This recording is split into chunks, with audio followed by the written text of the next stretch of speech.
Assalamualaikum warahmatullahi wabarakatuh. Nah, jadi kita lanjut ya ke pembahasan tentang energi alternatif gitu.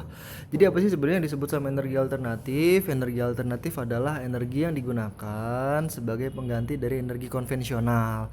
Nah, di sini menyinggung energi konvensional. Apa sih energi konvensional? Energi konvensional itu adalah energi yang selama ini digunakan. Oke.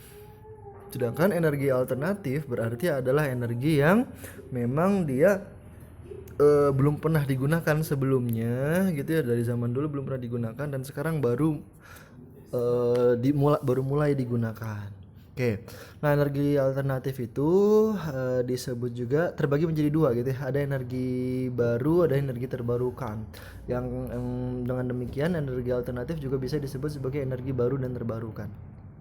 Oke, kita bahas dari energi baru. Apa sih yang disebut dengan energi baru? Energi baru itu tadi dia tidak pernah dipakai sebelumnya.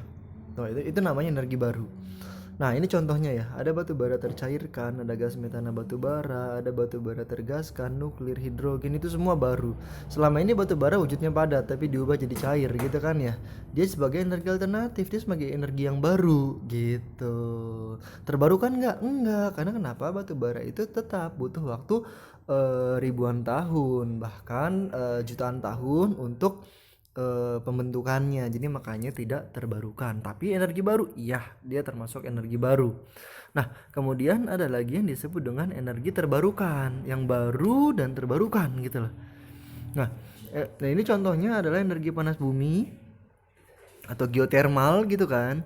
Terus habis itu ada lagi energi biomasa yang diambil dari makhluk hidup.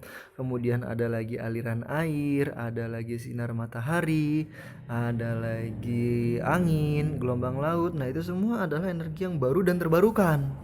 Gitu. Energi panas bumi kita punya PLTPB, pembangkit listrik tenaga panas bumi atau geothermal. Mana contohnya kayak di Dieng tuh, itu termasuk energi panas bumi gitu kan. Diambil dari mana? Diambil dari aktivitas gunung berapi gitu.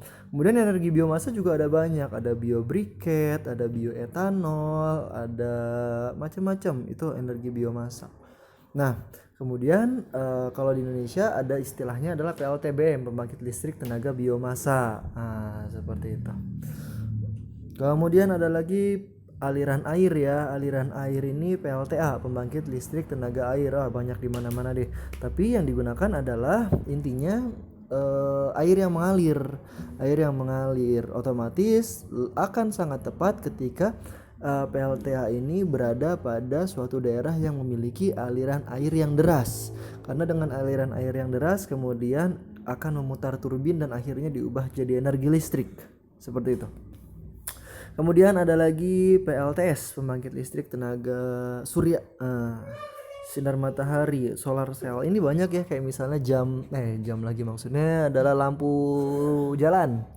Lampu jalan pun dia suka ada tuh kalau misalnya di atasnya ada solar cellnya gitu kan ya. Jadi kalau misalnya siang dia ngecas, kalau malam dia nyala deh.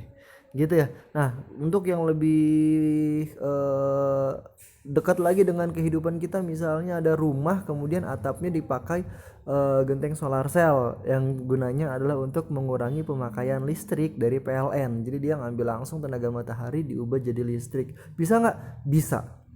Kemudian ada lagi angin, PLTB, pembangkit listrik tenaga Bayu. Bayu tuh angin artinya ya. Oke. Jadi dia memanfaatkan kincir angin gitu kan. Memanfaatkan kincir angin ini ada di daerah Sulawesi ya. Jadi dia memanfaatkan kincir angin, ada angin kemudian kincirnya jadi berputar, diubah jadi energi listrik, jadilah PLTB, pembangkit listrik tenaga Bayu. Kemudian ada lagi gelombang laut. Nah, gelombang laut ini kan bisa dibilang juga adalah sesuatu yang pasti terjadi gitu ya. Nah, ini PLTGL, pembangkit listrik tenaga gelombang laut, sampai sejauh ini ada di Merauke yang cocok dikembangkan untuk gelombang laut ya. Jadi dia mengubah gelombang laut kemudian diubah jadi energi listrik seperti itu. Nah, energi alternatif ini dia punya kelebihan, dia juga punya kekurangan. Nah, ini kalian bisa lihat sendiri ya. Ini kelebihannya. Kelebihannya tuh ya, apalagi yang baru dan terbarukan ya. Kita bahas yang baru dan terbarukan. Dia banyak sekali sumbernya gitu loh. Jadi sumbernya bisa dibilang berkelanjutan. Jadi apa namanya, tidak terbatas, bisa dibilang hampir seperti itu gitu, karena selalu ada. Kayak matahari itu selalu ada gitu kan, gelombang laut selalu ada. Nah, kemudian positifnya lagi adalah tidak menghasilkan limbah, atau lebih tepatnya adalah menghasilkan limbah tapi nggak banyak gitu lah. Jadi dia eh, lebih ramah lingkungan seperti itu. Kemudian, nah ini ya, bisa dibaca di sini, bahan baku yang ditemukan secara cuma-cuma dan tidak menimbulkan polusi suara. Kalau tenaga surya, iya, karena cuma tinggal memanfaatkan tenaga matahari.